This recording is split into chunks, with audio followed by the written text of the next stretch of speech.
I think I'm entitled. You want answers! I want the truth! You can't handle the truth! The Matrix is everywhere. It is all around us. Even now, in this very room. You can see it when you look out your window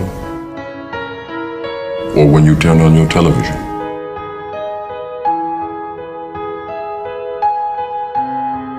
You can feel it when you go to work.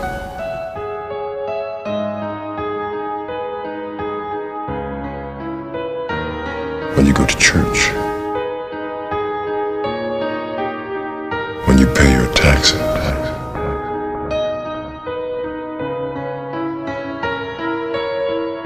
It is the world that has been pulled over your eyes to blind you from the truth. You take the blue pill, the story ends. You wake up in your bed and believe whatever you want to believe. You take the red pill, you stay in Wonderland, and I show you how deep the rabbit hole goes. Remember, all I'm offering is the truth, nothing more.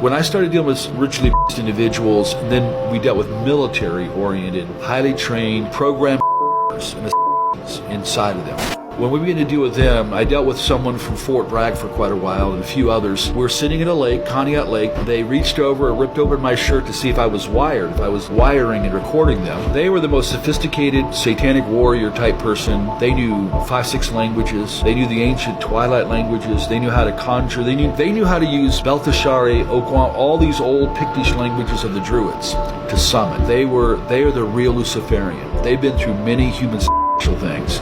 So they sat there to tell me some of those things, what they've been involved with, how they sacrifice a human. I'm listening to all this stuff from them. And then they said, you have no idea, Russ, how many of us there are out there. How many satanic chosen ones. You have no idea how many. You have no idea what's coming. We smell Christian.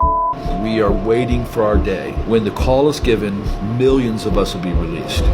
And they looked at me and said, you believe in revivals and you believe in Pentecost and the power of God. You believe in all that. We believe in the Black Awakening, a multi-continental release of power to activate the program demonized, where they've the demonic powers to these super soldiers. I do believe that millions and millions of these trained, programmed, altered, demonized super soldiers, whether we want to say it or not, they believe they're being raised to help bring the Antichrist in.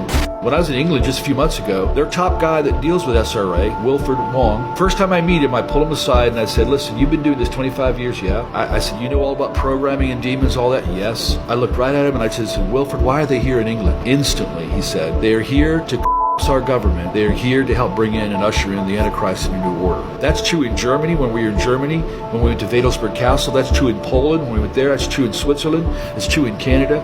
When we talk about our research in 38 years worldwide, there may be well over 100 million generations of them. If even half, or even if 10% were intact, like say the United States, remember the in Vegas? Look what he did. What if 10,000 of them were released in 1 week? That's their plot plan and biblical prophecies ahead of that to say, here is what is going to happen. And from that, a global monetary collapse. And from that, all that chaos is coming. So Revelation 13, a whole new order with the Antichrist can come. The secular world, they're registering, millions coming in for diagnosis on that. Now, they don't know how to handle the satanic side. I'm going to tell you just straight out, after 38 years of dealing with it, not only is SRA real here in the United States, that there are millions of victims by design, that there's now generations of them. We deal with 65 and 70-year-olds. They're the first generation. Then we go to 40-year-olds and 20-year-olds. I got 8-year-olds and 12-year-olds we're dealing with. Because if you don't stop this somewhere, they do it to the next generation. That's by design. That's the way it's supposed to be for them. But it occurs in selection. It's generational. They bring a lot of to the child to cause split in personality so that they can demonize and or begin to program. You're going to be a witch, you're going to be a conjurer, you're going to be a programmed. All kinds of these things happen. They're raised in that system. They're raised to keep all of that hidden down till later on. Millions have already showed up at psych wards all across America since the late 70s to this day. It's all about their unsatiable God. Anything they can do to humanity, innocence, as in a God in a sense.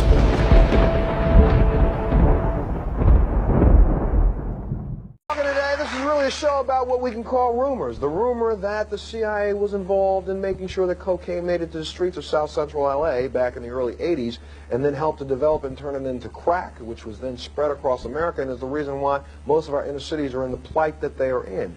And a lot of this has been out there for years, but it wasn't until recently that the story broke again. And my next guest is a reporter, not from San Diego, California, but from San Jose Mercury News, and he wrote a story called The Dark Alliance. Please welcome Mr. Gary Webb to the show. And Gary, this really, I think the current fervor over this issue is because of your article. A lot of people may not be familiar with what the Dark Alliance meant and stands for. Why don't you tell America what the story is about first, and then we'll talk about the issues. It was about a cocaine ring that operated along the west coast of the United States throughout most of the 80s.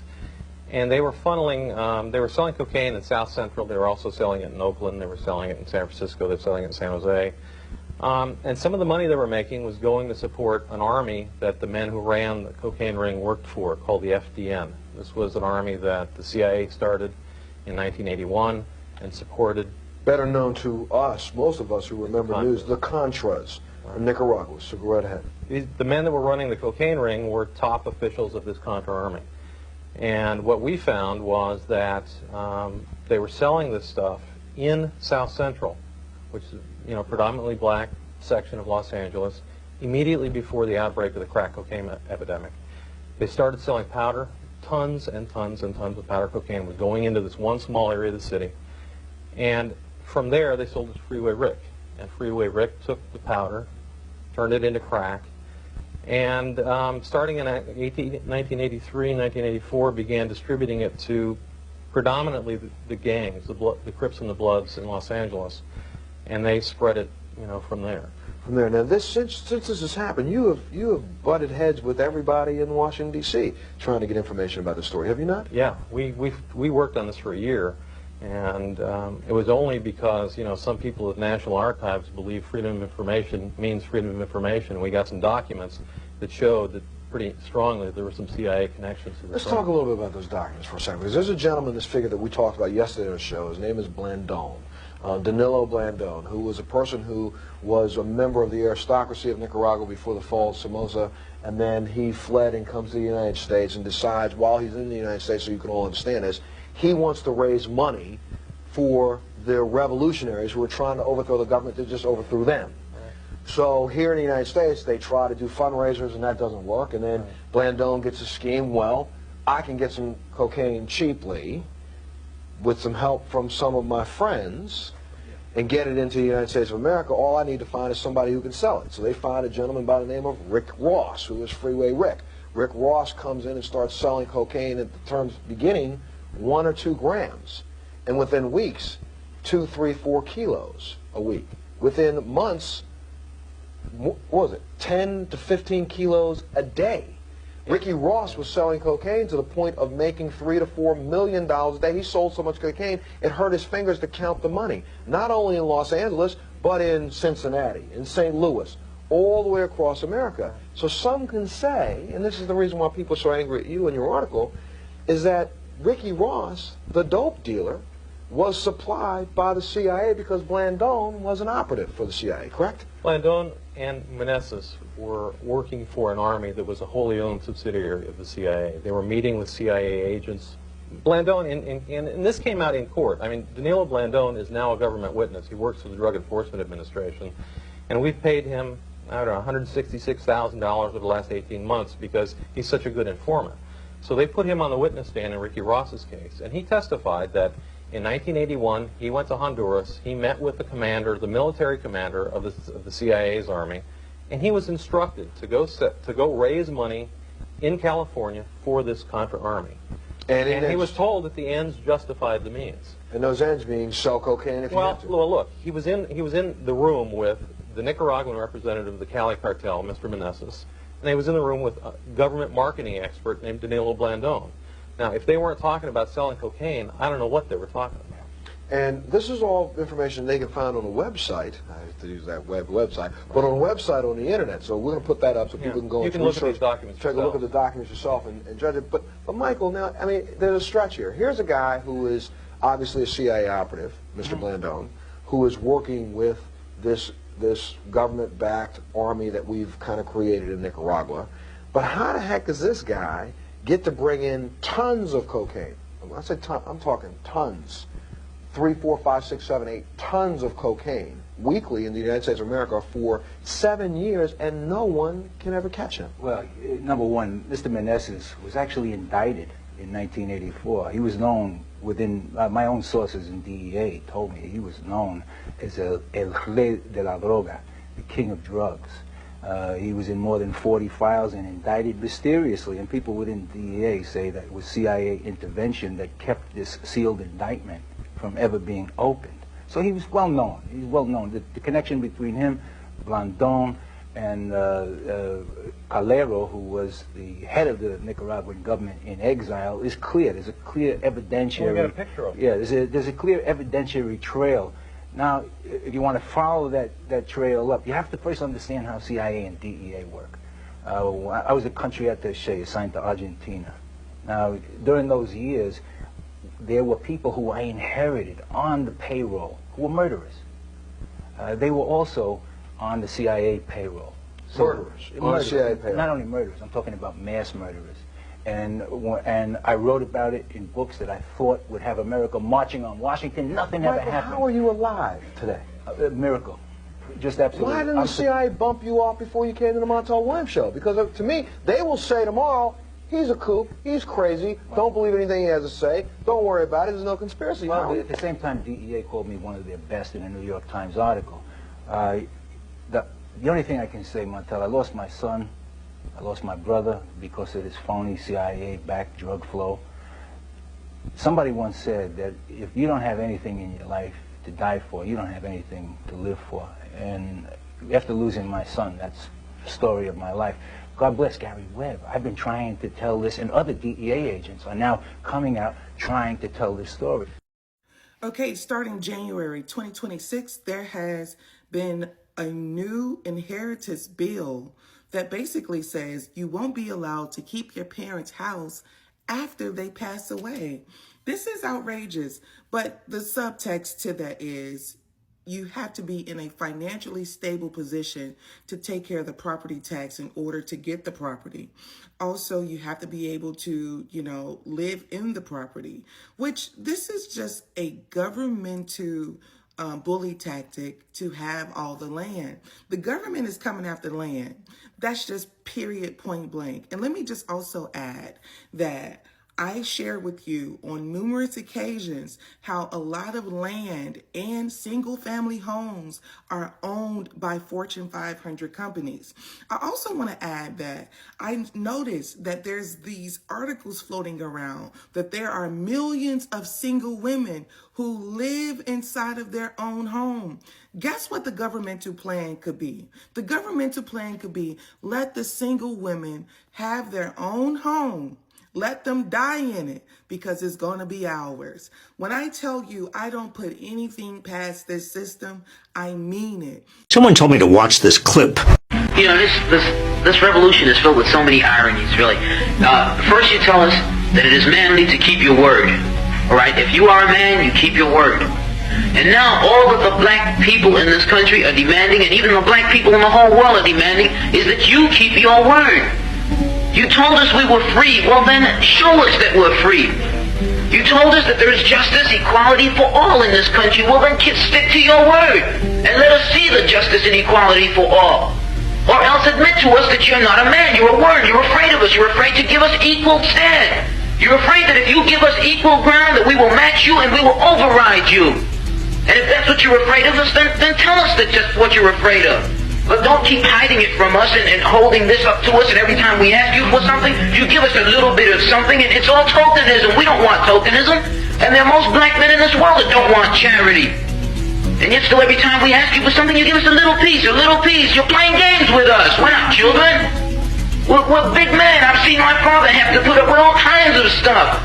He was a big man. He raised a family. He went down south, and he had to go around to the back door with his wife. We're not asking for anything. We're not asking for any favors. All we want is what's ours. Now, there are many black veterans who are coming back, and they're mad. They're angry.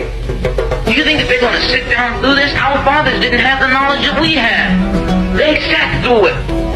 But there are other black youth that are not going to sit through it. We know about Che. We know about Bannon.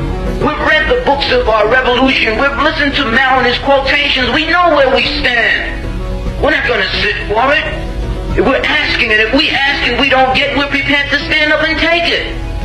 If I ask a man, I tell a man I am hungry. I tell him I am cold. And I ask him to do something about my condition. NASA is like 1,000% a satanic organization, and what I'm going to share with you is honestly going to blow your mind. When you're researching the occult origins of NASA, you're going to find this wild blend of Disney, Freemasonry, Nazi intelligence, and Satanism. Walt Disney played a massive role in brainwashing the masses into believing in space travel. And Jack Parsons, founder of NASA's Jet Propulsion Laboratories, was a sex magic-obsessed dark occultist, heavily into Satanism. He was deeply connected with the infamous occultist Aleister Crowley, also known as the most wickedest man alive or the Great Beast. Now, this is nothing you'll get from a NASA press release or any textbooks. However, none of this is myth, but documented historical facts. So let's break it down into two parts now about Jack Parsons, because this guy was completely erased from not only history as a whole, but NASA entirely. In a sense, he is the real founder of the American space program. He wasn't just a rocket engineer, but a Thelemite occultist, a devoted student of Aleister Crowley and a high-ranking member of Crowley's organization, the OTO, the Ordo Templi Orientis, which was, honestly, one of the most satanic groups of the last century. Now, for those that don't know who Crowley is, this is a very dark figure who has left their fingerprints on everything in our modern-day culture, from the music industry to Hollywood, and of course the very space program of NASA. Now Parsons was named the chosen successor of Crowley and literally declared himself the Antichrist, running sex magic cults, performing arcane rituals and ceremonies to summon spirits. He'd also partnered with the likes of L. Ron Hubbard, notorious sci-fi author and founder of the religious cult of Scientology. Yes, the one that Tom Cruise and all those celebrities follow. And they would later conduct these rituals and had a weird sex triangle between each other and some lady friends. In short, Parsons was obsessed with many things. But more importantly was getting rocketry into space, which he saw as very spiritual in accordance to his occult beliefs. He'd later die in a mysterious explosion and be completely omitted from the historical origins of NASA. However, they'd still honor his role in their ritualistic conception by naming a moon crater after him and naming their rockets after pagan gods, Apollo, Artemis, Saturn, and so on. All right, so let's get into Walt Disney and the Nazis' role. So after World War II, which was a false event manufactured by the elite to reset the world order, the US would launch Operation Paperclip, a secret program smuggling in thousands of Nazi scientists. Their war crimes would not only be erased, but they'd be rewarded into high-ranking positions into US government-sanctioned programs such as NASA. That's something you don't learn in school. So enter Werner von Braun, top Nazi rocket engineer under Hitler himself, suddenly rebranded as America's golden boy space pioneer. What does Werner von Braun do, right? He partners with Walt Disney, the man shaping the imagination of entire generations and future generations to come, and sell the idea of space travel. Now, before this propaganda campaign, the average person didn't even fathom the idea of space travel. They would use cartoons and documentaries to create their script for a new religion, space worship. And then this would create future propaganda films such as Star Trek, A Space Odyssey, Star Wars, Marvel, all the same propaganda to reinforce the same lie that you're a cosmic accident, Earth is meaningless, and space is your new god. Funny enough, Werner von Braun's cemetery is actually in the city I grew up in, and it's interesting he has a specific verse on his tombstone. Psalms 19:1, the heavens declare the glory of God, and the firmament showeth his handiwork. Yeah, there's nothing to see there, I'm sure.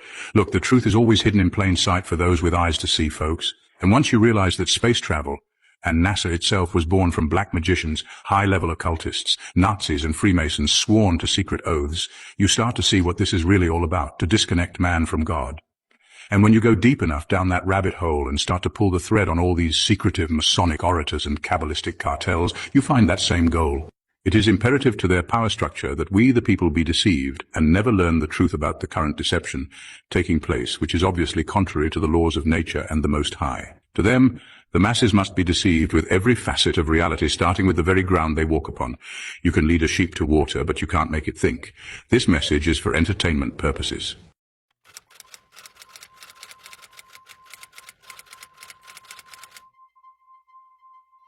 But his name is Yahuwah. And a testimony of Yahuwah.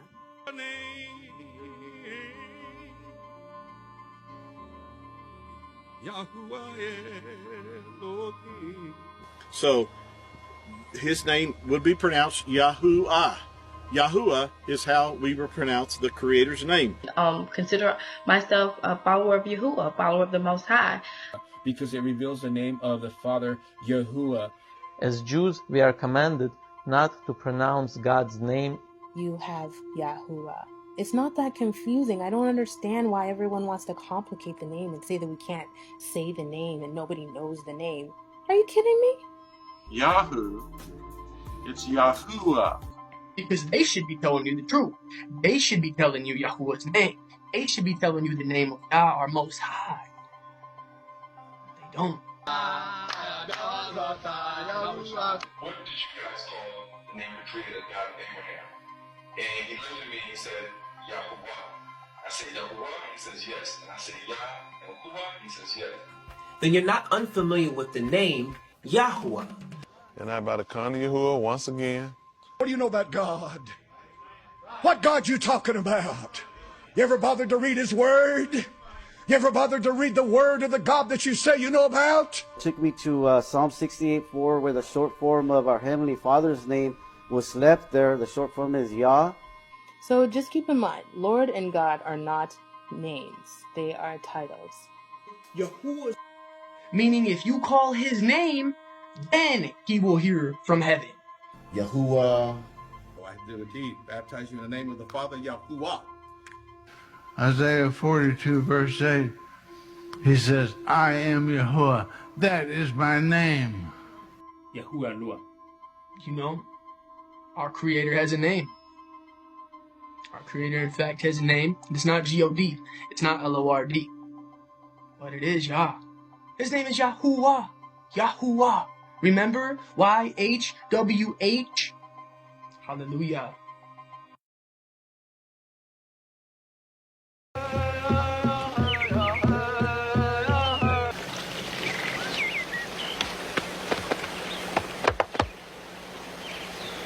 Kolena, Agwiji. It's good to be here, John. I've heard that a dark cloud has fallen on the white path you were walking. It is good that you have turned your thoughts to the Cherokee. It was caused by Yahuwah. We are in trouble, Raven. And Yahuwah has sent you to give us counsel. My house is yours. My people are yours. Come, rest with us. States we left Egypt by our own will. And when they tried to stop us, our God drowned the Egyptian army in the Red Sea. What did your God do? Then where is he? Where is Yahweh? We do not speak his name. Did y'all hear that? Yes. Interesting. I received the news only yesterday. I'm afraid our little community is somewhat... But I am the creator and ruler of the universe. Koda, the one supreme being, an infinite personal being. Yahweh, Shangri, T, and El, the first... Look here, look. Sit down. Come, sit down. What is it? This is a warning not to disturb the Ark of the Covenant. What about the height of the staff? So did Balak get it off of here? Yes, it is here. This was the old way. This means 6. To honor the Hebrew God whose ark this is. You are running out of lives, Shep. Yeah, but who's counting?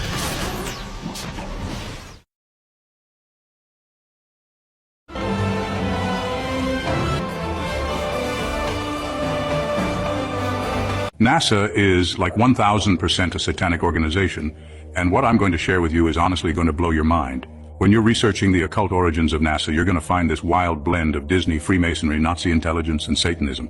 Walt Disney played a massive role in brainwashing the masses into believing in space travel. And Jack Parsons, founder of NASA's Jet Propulsion Laboratories, was a sex magic-obsessed dark occultist, heavily into Satanism. He was deeply connected with the infamous occultist Aleister Crowley, also known as the most wickedest man alive or the Great Beast. Now, this is nothing you'll get from a NASA press release or any textbooks. However, none of this is myth, but documented historical facts. So let's break it down into two parts now about Jack Parsons, because this guy was completely erased from not only history as a whole, but NASA entirely. In a sense, he is the real founder of the American space program. He wasn't just a rocket engineer, but a Thelemite occultist, a devoted student of Aleister Crowley and a high-ranking member of Crowley's organization, the OTO, the Ordo Templi Orientis, which was, honestly, one of the most satanic groups of the last century. Now, for those that don't know who Crowley is, this is a very dark figure who has left their fingerprints on everything in our modern-day culture, from the music industry to Hollywood, and of course the very space program of NASA. Now Parsons was named the chosen successor of Crowley and literally declared himself the Antichrist, running sex magic cults, performing arcane rituals and ceremonies to summon spirits. He'd also partnered with the likes of L. Ron Hubbard, notorious sci-fi author and founder of the religious cult of Scientology. Yes, the one that Tom Cruise and all those celebrities follow. And they would later conduct these rituals and had a weird sex triangle between each other and some lady friends. In short, Parsons was obsessed with many things. But more importantly was getting rocketry into space, which he saw as very spiritual in accordance to his occult beliefs. He'd later die in a mysterious explosion and be completely omitted from the historical origins of NASA. However, they'd still honor his role in their ritualistic conception by naming a moon crater after him and naming their rockets after pagan gods, Apollo, Artemis, Saturn, and so on. All right, so let's get into Walt Disney and the Nazis' role. So after World War II, which was a false event manufactured by the elite to reset the world order, the US would launch Operation Paperclip, a secret program smuggling in thousands of Nazi scientists. Their war crimes would not only be erased, but they'd be rewarded into high-ranking positions into US government-sanctioned programs such as NASA. That's something you don't learn in school. So enter Werner von Braun, top Nazi rocket engineer under Hitler himself, suddenly rebranded as America's golden boy space pioneer. What does Werner von Braun do, right? He partners with Walt Disney, the man shaping the imagination of entire generations and future generations to come, and sell the idea of space travel. Now, before this propaganda campaign, the average person didn't even fathom the idea of space travel. They would use cartoons and documentaries to create their script for a new religion, space worship. And then this would create future propaganda films such as Star Trek, A Space Odyssey, Star Wars, Marvel, all the same propaganda to reinforce the same lie that you are a cosmic accident, Earth is meaningless, and space is your new god. Funny enough, Werner von Braun's cemetery is actually in the city I grew up in. And it's interesting, he has a specific verse on his tombstone. Psalms 19:1, the heavens declare the glory of God, and the firmament showeth his handiwork. Yeah, there's nothing to see there, I'm sure. Look, the truth is always hidden in plain sight for those with eyes to see, folks. And once you realize that space travel, and NASA itself was born from black magicians, high-level occultists, Nazis and Freemasons sworn to secret oaths, you start to see what this is really all about, to disconnect man from God. And when you go deep enough down that rabbit hole and start to pull the thread on all these secretive Masonic orators and Kabbalistic cartels, you find that same goal. It is imperative to their power structure that we, the people, be deceived and never learn the truth about the current deception taking place, which is obviously contrary to the laws of nature and the Most High. To them, the masses must be deceived with every facet of reality, starting with the very ground they walk upon. You can lead a sheep to water, but you can't make it think. This message is for entertainment purposes. Our projections show that by the year 2025, not only America, but the entire planet will be under the protection and the dominion of this power alliance. The gains have been substantial, both for ourselves and for you, the human power elite.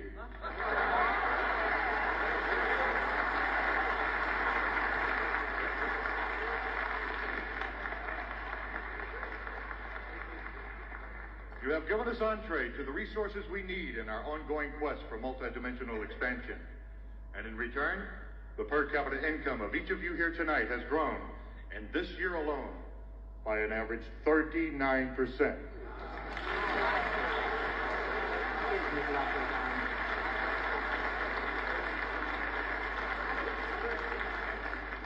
And I've just received word that our forces have won a major victory. The underground terrorist network has been destroyed here on the West Coast. We are off crisis alert. The situation is normal again. How you doing, boys? I didn't know you'd been recruited. Welcome aboard. Earth is our stepping stone for a You great... know, you boys really should have dressed for the party now you can afford it. When you start out as a Mason. You come to the lodge, they make you take off all your clothes except your undies. They put you in this like jammy. The one knee is bare and one breast is bare. And you're blindfolded. You have a cable around your neck. They call it a cable tow. It's like a velvet blue rope. And you're tied up and you're led to the door of the lodge. And you've got a guy leading you, because of course you're blindfolded, and he knocks on the door, and somebody on, this is all ritualized. The guy on the other side says, who comes here? And your guy who's guiding you, who's a lodge officer, he says, Mr. Bill Sneblin, who has been long in darkness and now seeks to be brought to light, to receive the rights and benefits of the worshipful lodge erected to God as all members have done before. And I asked Mr. Christian, Mr. Pastor, Mr. Elder, because there's, like it used to be, I don't know if it still is, it used to be 40% of the pastors in a Southern Baptist convention were Freemasons. How can you say that you're in darkness when you have Jesus in your heart? You see what I'm saying? Yeah. That's not it. You're led around, like they call it circumambulation. You walk around the lodge. They have these officers, the junior warden, the senior warden at the different, things of the compass. East is the worshipful master, who's like the big cheese. Then you're made to kneel at this altar. Again, you're still blindfolded. You're made to understand that you're putting your hands on this huge, it's like a pulpit Bible, big King James Bible. And this guy comes forward, this worshipful master, and he says, we're going to lead you through this oath. And I'm not going to go through the whole oath, because it takes like 5 minutes, but it's this long, involved, and ultimately blood-curdling oath. You tell me what you think. I went to Seinfeld's house for a dinner party. Some of the best food I've ever had. Food was fucking amazing, man. At the end of the dinner party, Seinfeld came walking out. He was like, nobody go anywhere. We're going to have some brick oven pizza. So after dinner, they're going to have brick oven pizza. Now tell me if this is a normal reaction to people finding out they're about to have pizza. Everybody went crazy in the party. What? Oh my God, brick oven pizza. One lady was like, how many cheeses, Jerry? Jerry was like, 7 different cheeses. 7 different cheeses. People went crazy. They start chanting, bop, bop, bop, bop, bop. Fuck is bop, man? Bop, bop, bop. White woman leaned over the table. She was like, it's short for brick oven pizza. I was like, oh, shit. Oh, shit. Oh, okay, I get it. Why so surprised? Almost like it's not pizza? They had pizza like garb on. People were eating the pizza going crazy. Oh my God, I taste the cheeses, Jerry. They brought me my piece of pizza. I took a bite. I couldn't believe it. Best pizza I've ever had in my life. Had some type of lettuce on it. I've never tasted this shit. Some white baby's got some type of lettuce on it. Wait till you taste it. Yeah, I'm sure this whole thing was about pizza. The Star of David, where does that symbol come from? It's never written explicitly in the Bible itself. Is it in the Talmud? Perhaps. So you're not really sure exactly where that comes from? No. You got me. Is it nobody knows? Yeah, I don't know. I'm not, I believe that what they call the Star of David is actually the Star of Remphan. Because when you study the Bible, you'll see that when they worshipped other gods, the Bible talks about them carrying the banner of the star of their god Remphan. Now, who is this star god? If they only read the Old Testament, they would know this. In Amos, God said, you have taken up the star, and you've made me furious by doing that. And you have actually sacrificed your own children to the star god. They sacrificed their own children, the Jews did, to the star god. When they worshipped a false god, they had the Star of Remphan as an icon and as a symbol. We never see a Star of David in Scripture, but the star of the false god Remphan. Right citizenship. Let me explain to y'all how this is supposed to work, since all these demons coming online, gaslighting people that's trying to do the right thing, meaning they feel as though they're traitors, because they don't want to be evil anymore. And that's why they out here self-destructing and trying to take everybody down with them. So check it. The indigenous people of America is not citizens, and it's supposed to be completely free of work and taxes. But we do have a straw man, which is supposed to act as the citizen for us. We control everything as the beneficiary. The straw man itself is the trustee that's linked to your social security number. When you're indigenous to this land, your social security number is linked to your social security trust, and it marks your citizenship. And obviously, birthright citizenship is the highest of all citizenships. To keep it simple, it gives us extra benefits, such as not paying taxes. As we see today, the rich don't pay taxes, kickbacks from the state and government. But as we see, everyone else is getting those benefits through DEI. Also, the automatic ownership of land and property. But obviously, as we see today, they're stealing everything we have and put into their trust. Now, the lower forms of citizenship basically allows other people from other nations to come to a different nation and live there, to work and pay taxes, to support the country and the indigenous people that live on the land. Essentially, it's like when you come to America to live a better and safer life. It's a privilege, and that's the only benefit you're supposed to get. So to sum up everything I just said, the indigenous people of America is supposed to be the ones living the American dream, stress-free, not working, while all the foreigners that move to America is supposed to be serving us, as in running all the businesses and public services, and that includes the military. We're supposed to be treated like royalty. Everyone else is supposed to be working for us, the real Americans. Obviously, we don't see the system working this way, and it was clearly reversed. And how they did this was becoming the trustee. On the paperwork, they coerced and deceived us to sign. This allows them to sign for us, messing up all our contracts, essentially creating fraud to steal the benefits from the real Americans. So every time we use our social security number, right, it takes our credit out of our trust. Then the security transfer agents, who we think are banks, holds our credit and give us the debt that the Federal Reserve owns, which is the debt notes that says for public and private. This is how they're stealing our money through the public and putting it back in their private trust. So their debt notes is of negative value, meaning we can't ever pay anything off. We are literally paying back the debt that they owe us by using their debt notes. We're using their debt and paying ourselves back. So what the security transfer agents, who we think are banks, are really doing, the credit that they are holding, they give to businesses through loans. And we all know there's actually just people that hides behind these LLCs and corporations. So I want y'all to look around and see who owns all these businesses. Mainly people from other nations. This is why it's much easier for them to access our credit. They know through the businesses they can make the profit, which is our stolen credit. Then, like I say, place it into their private trust or send it back to their home countries, draining America, when all reality the system is supposed to keep the wealth in America. This is how they created oppression, which leads to crime and mental illness. Then the legal system takes full advantage of that, which messes with our freedom and our wealth even more, because they are using the same process. Every time you hear them call out a charge, it means they are charging your sister QV Trust, creating bonds, stealing our credit. This is the exact reason why we're harassed by the police way more than everyone else, because we own all the credit, and it has to be recycled and passed through them in their minds to stay alive. That's why most of the population in prison and jail look just like me. They're using our resources to support everyone else besides us. I said all that to say this. They use birthright citizenship to complete a destiny swap of a whole race of people with our consent unknowingly by signing these contracts or electing corrupt officials. As I said earlier, we're supposed to be treated like royalty, while everyone else is supposed to be treated like the quote-unquote black Americans. The days of us suffering for everyone else's benefit is over. And by the way, birthright citizenship has to be removed in order for everyone to be registered to their original countries. Y'all may not know it, but there's a type of citizenship called jus sanguinis, meaning right of blood. This allows a person to be a citizen by blood of the parents or grandparents who is already registered as a citizen in a different country than where the child is born in. As in, if your grandparents was born in Germany and is a citizen of Germany because of the blood, and you're born in America, you will still be a German citizen because it's in your blood. And that's how it's only supposed to work. Everything else is just quote-unquote legal, but it's not lawful. So the whole citizenship was designed to keep track of people and their assets. Now, when everyone is registered back to their home countries, this is when those Dole checks gonna be sent out.